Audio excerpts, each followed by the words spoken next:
Hello friends, कैसे हो? आपका स्वागत है संस्थानम बाय गौरव सर यूट्यूब चैनल पर।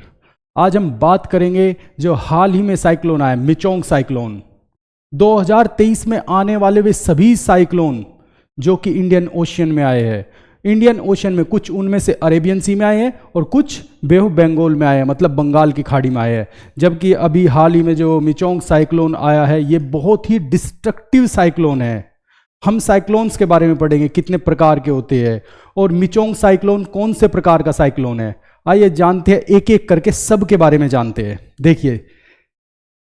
देखिए सबसे पहला साइक्लोन जो अभी दिसंबर में आया है, लेटेस्ट साइक्लोन, वो है हमारा मिचोंग साइक्लोन। मिचोंग साइक्लोन ध्यान देना, ये मिचोंग साइक्लोन है। ये बे ऑफ बंगाल में आया है, बंगाल की खाड़ी में ये यहां पर आया है। बंगाल की खाड़ी में ये यहां पर इसका उद्गम हुआ है और ये ऐसे जाकर तमिलनाडु और आंध्र प्रदेश की बॉर्डर, आंध्र प्रदेश और तमिलनाडु के कोस्ट के पास यहां पर जाकर इसने अपना डिस्ट्रक्टिव रूप धारण कर लिया। जब ये आया था, जब मिचोंग साइक्लोन आया था, तो इसकी जो स्पीड बताई जा रही थी, जो इसकी वेलोसिटी बताई जा रही थी, वो बताई जा रही 60 to 65 किलोमीटर पर आवर।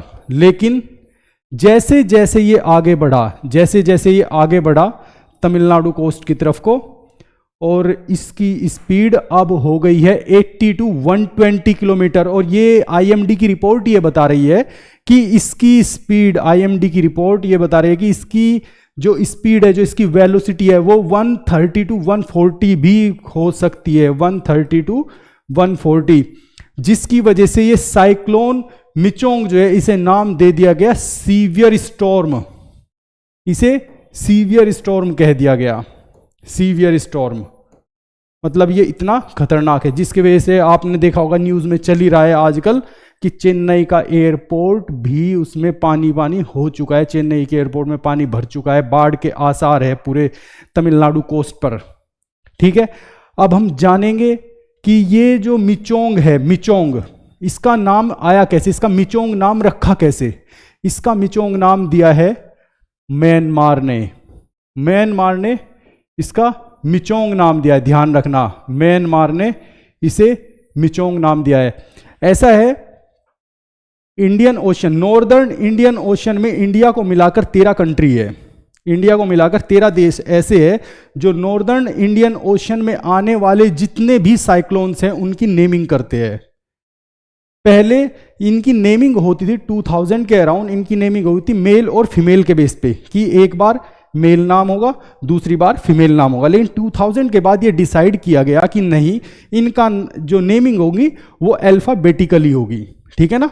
तो अब हर कंट्री रोटेशन में, जो 13 कंट्री है, रोटेशन में अल्फाबेटिकली इनके नाम देती है। जैसे अभी जो हाल फिलहाल में आया है मिचोंग, इसका नाम दिया है म्यांमार ने इसका नाम दिया है। ठीक है ना, मिचोंग नाम दिया है म्यांमार ने। ठीक है ना। अब मैं आपको बताता हूं साइक्लोन के बारे में। साइक्लोन बेसिकली आते कैसे है।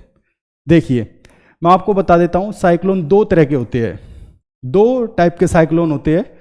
एक होता है ट्रॉपिकल साइक्लोन, एक होता है टेम्परेट साइक्लोन। ठीक है, आज हम पढ़ेंगे, अभी मैं आपको बताऊंगा ट्रॉपिकल साइक्लोन के बारे में। सिर्फ ट्रॉपिकल साइक्लोन होते क्या है। देखिए, ट्रॉपिकल साइक्लोन, अगर ये हमारा ग्लोब है और ये इक्वेटर है, 0 डिग्री इक्वेटर है, तो tropical cyclone Tropic of Cancer और Tropic of Capricorn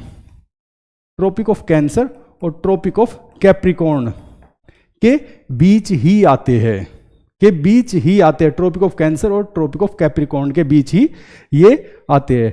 23.5 north, 20.5 south, इस बीच ही ये आते हैं। ठीक है ना, इसे ध्यान रखना।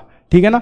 और इनका जो मूवमेंट होता है, जो इनकी मूवमेंट होती है, वो होती है, ये है नॉर्दर्न हेमिस्फीयर। ध्यान रखना, ये नॉर्दर्न हेमिस्फीयर है और ये सदर्न हेमिस्फीयर है। तो नॉर्दर्न हेमिस्फीयर में ये मूव करते हैं ऐसे, ध्यान रखना, और ये मूव करते हैं ऐसे। लेकिन एंटी क्लॉकवाइज डायरेक्शन में, एंटी क्लॉकवाइज डायरेक्शन में, एंटी क्लॉकवाइज डायरेक्शन में मूव करते हैं ये, ध्यान रखना, नॉर्दर्न हेमिस्फीयर में। इसीलिए ज़्यादा से ज़्यादा जितने भी ज़्यादातर ट्रॉपिकल साइक्लोन आते हैं वे बे ऑफ बंगाल में आते हैं, ठीक है ना, वे बे ऑफ बंगाल में आते हैं, जो भी ज़्यादातर ट्रॉपिकल साइक्लोन आते हैं। इसकी सबसे पहली कंडीशन ये है कि इनका जो आने का टाइम होता है, टाइमिंग इनकी टाइमिंग जो होती है वो होती है मई जून। वैसे तो ये वर्ष भर आते हैं, लेकिन इनका जो एक पर्टिकुलर टाइम होता है, किस टाइम पे सबसे ज़्यादा सीवियर होते हैं, ये उस टाइम पे मई जून और अक्टूबर टू नवंबर। मतलब कि ये 2 सीजन में आते हैं, एक तो समर सीजन में आते हैं ये, और दूसरे आते हैं ये ऑटम सीजन, जैसे शरद ऋतु कहते हैं, ऑटम सीजन में आते हैं, ध्यान रखना, ठीक है ना। ये 2 सीजन में आते हैं, ठीक है। अब ये इन्हीं 2 सीजन में क्यों आते हैं? क्योंकि इस टाइम पर जो यहां पे इंडियन ओशन में पानी है, इंडियन ओशन में जो वाटर है ये गर्म रहता है। इसके लिए पहली कंडीशन होती है टेम्परेचर की, जो पहली कंडीशन होती है, टेम्परेचर कितना चाहिए होता है? 27 डिग्री सेंटीग्रेड, ये टेम्परेचर चाहिए होता है, ठीक है ना। जब इतना टेम्परेचर हो जाता है तो वहां पर ह्यूमिडिटी बढ़ जाती है, तो हाई ह्यूमिड होना चाहिए। और इन दोनों की वजह से क्या होता है? हाई ह्यूमिडिटी और टेम्परेचर की वजह से क्या होता है? हाई लेटेंट हीट, गुप्त ऊष्मा, हाई लेटेंट हीट होती है, जिसकी वजह से वहां पर लो प्रेशर का एक पूल बन जाता है, निम्न वायु दाब का एक पूल बन जाता है वहां पर, देखिए, जिसकी वजह से यहां पर अगर ये पानी है तो यहां पर निम्न वायु दाब का एक पूल बन जाता है, जिसकी वजह से गर्म हवाएं ऊपर उठना शुरू कर देती है। ऐसे ये ऊपर उठना शुरू कर देती है, ठीक है ना, यहां से ये ऊपर उठना शुरू कर देती है, ठीक है। ये यहां से ऐसे ऊपर जाती है, और ऊपर जाते जाते, क्योंकि जैसे जैसे ये ऊपर जाएगी तो ये ठंडी हवाओं के संपर्क में आएगी, तो जब ये ठंडी हवाओं के यहां संपर्क में आती है, यहां पे ठंडी हवाओं के संपर्क में आती है, तो कंडेंसेशन होता है। क्या होता है? कंडेंसेशन होता है, कंडेंसेशन होता है यहां पे ये क्या हो रहा है? इवेपोरेशन, यहां पे होता है इवेपोरेशन, और ऊपर जाते ही, जैसे जाती है ठंडी हवाओं के संपर्क में आते ही, यहां पे होता है कंडेंसेशन, ठीक है ना, कंडेंसेशन, जिसकी वजह से फिर ठंडी हवाएं नीचे की ओर आने लगती है। ठंडी हवाएं, ये कूल एयर है, ध्यान रखना, और ये वार्म एयर है। ठंडी हवाएं नीचे आने लगती है, ठीक है ना, और ठंडी हवाएं नीचे आने के साथ साथ कंडेंसेशन की कंडीशन में क्या होने लगता है? यहां पे बारिश होने लगती है, ठीक है। और जैसे जैसे इसका जो लो प्रेशर सेंटर है, ये क्या है? ये इसका लो प्रेशर सेंटर है, और जैसे जैसे विंड का मूवमेंट होता है तो इसका जो वीक होने लगता है, जो इसका प्रेशर सिस्टम है और वीक होने लगता है, और जिसकी वजह से इसकी स्पीड और ज्यादा बढ़ जाती है, और ज्यादा इसकी स्पीड बढ़ जाती है, और तेजी के साथ ये मूवमेंट करता है, जिससे ये जितने भी तटीय इलाके होते हैं, कोस्टल एरियाज होते हैं, वहां पे जाके बारिश करने लगता है। यहां पे मैं आपको बता दूं, जो एग्जाम पर्सपेक्टिव से बता रहा हूं मैं स्टूडेंट्स के लिए, यहां पे जो क्लाउड बनता है वो क्यूमुलो निम्बस क्लाउड बनता है, ध्यान रखना, क्यूमुलो निम्बस क्लाउड बनता है, जिसकी वजह से टोरेंशियल रेनफॉल होता है, जिसकी वजह से, ध्यान रखना, यहां पे क्यूमुलो निम्बस क्लाउड बनता है, ठीक है ना। और एग्जाम में कितनी बार पूछ लेता है, ये क्या है? ये इसकी आई होती है, ये आई वॉल होती है, जिसके सहारे गर्म हवाएं ऊपर जाती है और ठंडी हवाएं नीचे आती है, ठीक है ना। तो इस तरह से ट्रॉपिकल साइक्लोन वर्क करता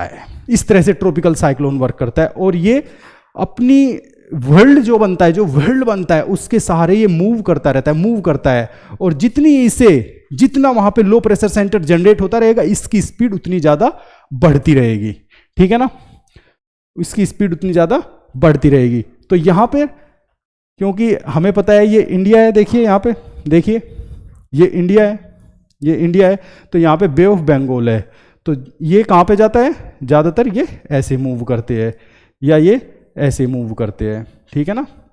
तो बे ऑफ बंगाल में ये चौथा 2023 का साइक्लोन था। यहाँ पे सभी जो भी साइक्लोन आते हैं सब ट्रॉपिकल साइक्लोन होते हैं। मैं आपको बता देता हूँ कि टोटल जो साइक्लोन है, साइक्लोन इंडियन ओशियन में 6 आए हैं। इंडियन ओशियन में टोटल 6 साइक्लोन आए हैं, ध्यान रखना 6 साइक्लोन आए, जिनमें से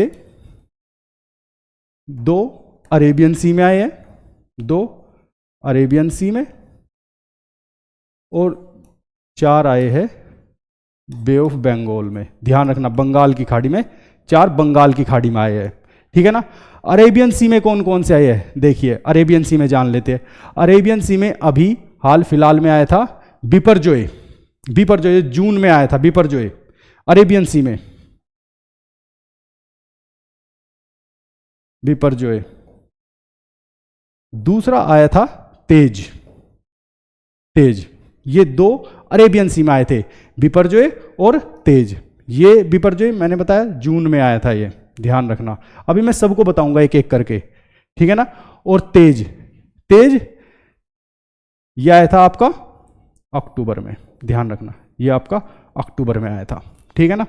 अब बे ऑफ बंगाल में कौन कौन से, देखिए बे ऑफ बंगाल में अभी मिचोंग, मिचोंग आया है, मिचोंग आया है, मोचा आया है, मोचा आया है, मीधिली आया है, मीधिली ये भी नवंबर में, मीधिली आया है, हामुन आया है, मोचा आया है। तो ये सभी बे ऑफ बंगाल में, बंगाल की खाड़ी में आए ये सभी, ठीक है ना। मिचोंग दिसंबर में आया है, मिदली नवंबर में आया है, हामुन अक्टूबर, और ये भी अक्टूबर में, ये अक्टूबर के फर्स्ट वीक में आया था, ये 15 अक्टूबर को आया था, ध्यान रखना, ठीक है ना। ये 15 अक्टूबर को आया था। अब एक एक करके सभी को देख लेते हैं, देखिए अब बात आती है साइक्लोन मिधिली की। साइक्लोन मिधिली जो नवंबर में आया था, नवंबर 2023 में साइक्लोन मिधिली, देखिए ये साइक्लोन मिधिली है, ध्यान देना। इसका जो इंपैक्टेड एरिया है, जिस एरिया को इसने जिस एरिया को इसने अफेक्ट किया है, वो कौन सा एरिया, इसका एरिया है बांग्लादेश, बांग्लादेश इसका एरिया है। इसने बांग्लादेश, कॉक्स बाजार, ध्यान रखना बांग्लादेश में इसका असर था। इसने कुछ कुछ बारिश जो इसका असर दिखा, कुछ कुछ इसका वेस्ट बंगाल और उड़ीसा के तटीय इलाकों में भी टोरेंशियल रेनफॉल हुई इसकी वजह से, इसकी वजह से टोरेंशियल रेनफॉल उड़ीसा और वेस्ट बंगाल के इलाकों में भी हुई, ठीक है ना, ध्यान रखना वेस्ट बंगाल और उड़ीसा, ध्यान रखना, ठीक है ना। अब बात आती है मिधिली। मिधिली, मिधिली नाम दिया किसने, मिधिली नाम दिया था मालदीव ने, ये नेम दिया था, ध्यान रखना जो इंपॉर्टेंट है वो है मालदीव ने इसका नाम दिया था, मालदीव ने इसका नाम दिया था। और ये कहाँ पे है, लोकेशन क्या है इसकी, बे ऑफ बंगाल, मालदीव ने इसका नाम दिया था। और ये कब आया था, नवंबर 2023, ठीक है ना। याद रखना सबसे ज़्यादा इफेक्ट जो इम्पैक्टेड एरिया है वो है बांग्लादेश, और इसने वेस्ट बंगाल और उड़ीसा के तटीय इलाकों में भी कुछ वर्षा की थी। नेक्स्ट देख लेते हैं, ठीक है ना। जो 2023 में आए मैं वे दिखा रहा हूँ, वे बता रहा हूँ मैं आपको, ठीक है ना। अभी अक्टूबर में हामुन, हामुन साइक्लोन, हामुन साइक्लोन आया है। ये हामुन साइक्लोन कहाँ पे आया, हामुन साइक्लोन आया है बांग्लादेश के एरिया में, साथ में बांग्लादेश के एरिया में तो आई है, इसका असर तमिलनाडु के कोस्टल एरिया में भी देखा गया है।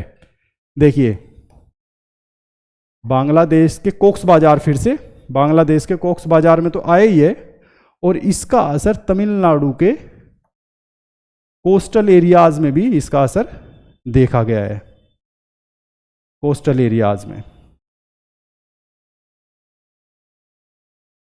इसका असर देखा गया है। इसका नेम किसने दिया है, हामुन, हामुन नेम दिया है ईरान ने, ध्यान रखना। इसका नाम किसने दिया है, ईरान ने, ईरान ने ये नाम दिया है। और ये भी लोकेशन क्या है, ये भी बे ऑफ बंगाल में आया, याद रखना ये भी बे ऑफ बंगाल में आया। इसका जो अफेक्टेड एरिया है वो बांग्लादेश मेजर एरिया है, और इसका कुछ कुछ असर इसका तमिलनाडु के कोस्टल एरियाज में भी देखा गया है। ठीक है ना, नेक्स्ट देख लेते हैं।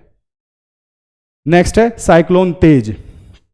साइक्लोन तेज ये अरेबियन सी में आया है, ध्यान रखना ये अरेबियन सी है, ये अरेबियन सी में आया है, ये अरेबियन सी में आया है, और साइक्लोन तेज नाम दिया है इंडिया ने। ये अक्टूबर में आया था, ये ध्यान रखना, ये अक्टूबर में। और इसका जो अफेक्टेड एरिया कौन से है, ये दोनों इसके अफेक्टेड एरिया है, यमन, यमन और ओमान, ये इसके अफेक्टेड एरिया है, ध्यान रखना। ठीक है ना, यहां पे इसका ज्यादा प्रभाव पड़ा, लैंडस्लाइड हुआ था, बहुत जबरदस्त लैंडस्लाइड हुआ था यहाँ पे। ठीक है ना, ये ध्यान रखना अरेबियन सी में आया था, ये सब इंडियन ओशियन का पार्ट है। ठीक है ना, तो नेम तेज नेम किसने दिया था, ध्यान रखना इंडिया ने, इंडिया ने तेज नेम दिया था। और लोकेशन क्या है इसकी, लोकेशन है इसकी अरेबियन सी, ये अरेबियन सी में आया था। कब आया था ये, अक्टूबर 2023 में, याद रखना अक्टूबर 2023 में ये आया था। ठीक है ना, नेक्स्ट देख लेते हैं साइक्लोन मोचा।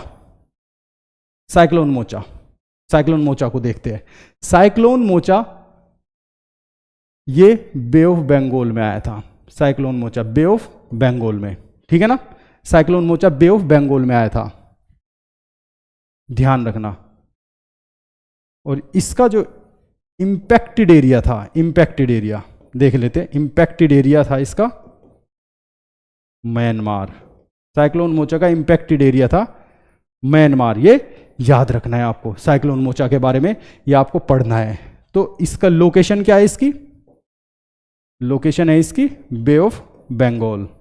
ठीक है ना, लोकेशन है इसकी बे ऑफ बंगाल। और ये आया कब था, ये मई 2023 में आया था, ये याद रखना, ये मई 2023 में आया था।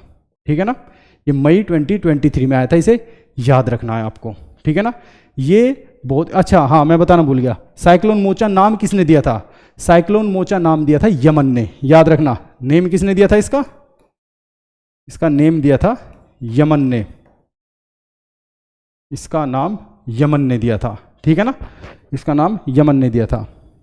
एक और मैं बता देता हूं आपको, एक और बता देता हूं मैं, अगर ये इंडिया है तो एक साइक्लोन आया था अरेबियन सी में ही, अरेबियन सी में एक साइक्लोन आया था, अरेबियन सी में ही आया था वो, तो उसका नाम था बिपरजोए, नाम था उसका बिपारजोए, बिपारजोए, याद रखना उसका नाम था बिपारजोए।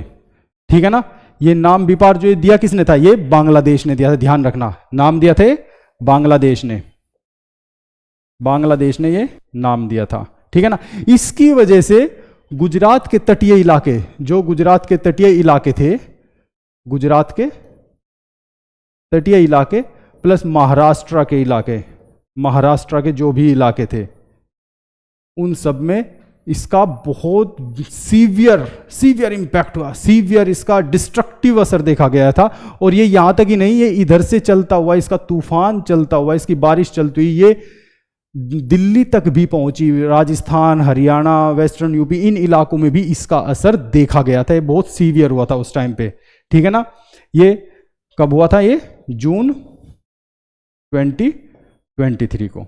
ठीक है ना, ये जून 2023 को हुआ था अरेबियन सी में, याद रखना अरेबियन सी में। तो अरेबियन सी में हमारे दो हुए, एक तो हमारा हुआ है बिपरजोए, एक हुआ है तेज। ठीक है ना, तेज और बिपरजोए ये दोनों अरेबियन सी में थे। इसका नाम क्या है, बिपरजोए, दिया किसने था, ये याद रखना, जो याद रखने वाला है, जो आता है हमेशा ये पूछे जाती है, और सभी को समझनी चाहिए ये बातें कि क्या कारण है कि साइक्लोन आ रहे हैं। देखिए, साइक्लोन का आने का जो सबसे बड़ा कारण है वो एनवायरमेंटल इम्पैक्ट है, एनवायरमेंटल जो प्रभाव पड़ रहे हैं, जो ग्रीन हाउस गैसेज जितनी ज़्यादा रिलीज हो रही है, जिससे विदाउट टाइम, मतलब असमय ही सागर का पानी गर्म हो रहा है और ऐसे में ये साइक्लोन आ रहे हैं। साइक्लोन तो आएंगे क्योंकि अगर पानी गर्म होगा तो इवेपोरेट होगा, इवेपोरेट होगा तो विल्ड बनेगा, तो वे तो आएंगे। तो इस चीज का ध्यान किसे रखना है, हमें रखना है। ठीक है ना, इस चीज का ध्यान हमें रखना है कि हम जो हमारा ग्लोबल एनवायरमेंटल इम्पैक्ट पे जो नेगेटिव प्रभाव पड़ रहा है, इसे कैसे रोका जाए। ये सिर्फ किस वजह से हो रहा है, ये सब बिना टाइम के पानी गर्म हो जाता है, मतलब उसमें इतनी लेटेंट हीट बन रही है समुद्र के अंदर, इंडियन ओशियन के अंदर, हर ओशियन की बात कर रहा हूँ। अभी मैंने सिर्फ साइक्लोन की बात बताई है, अगर मैं आपको हरिकेन और टाइफून की बात बताऊंगा वहाँ पे भी यही असर देखे जाते हैं। तो इससे आप देखते होंगे अभी मेचोंग की वजह से कितना ज़्यादा नुकसान हो रहा है अभी तक कितना ज़्यादा नुकसान, एयरपोर्ट के काम, जो कोस्टल विलेजेस थे वहाँ पे लोग मारे जा रहे हैं, वे माइग्रेट कर रहे हैं वहाँ से। नेल्लापोर का जो इलाका था आंध्र प्रदेश का, विशाखापट्टनम का एरिया, वो सारा खाली कराया जा रहा है। तो इससे कितना नुकसान हो रहा है, तो इससे पता चलता है कि जो मानव है, ह्यूमन है, वो कितना गलत कर रहा है अपने एनवायरनमेंट के साथ, अपने पर्यावरण के साथ। तो इसे हमें ही रोकना पड़ेगा कुछ भी करके, ठीक है ना। तो ये सब मैंने आज आपको जितने भी ये साइक्लोन्स थे इनके बारे में बताया, और साइक्लोन क्यों आते हैं ये भी मैंने बताया, और कैसे आते हैं ये भी मैंने बताया, ठीक है। आज के लिए इतना ही, धन्यवाद।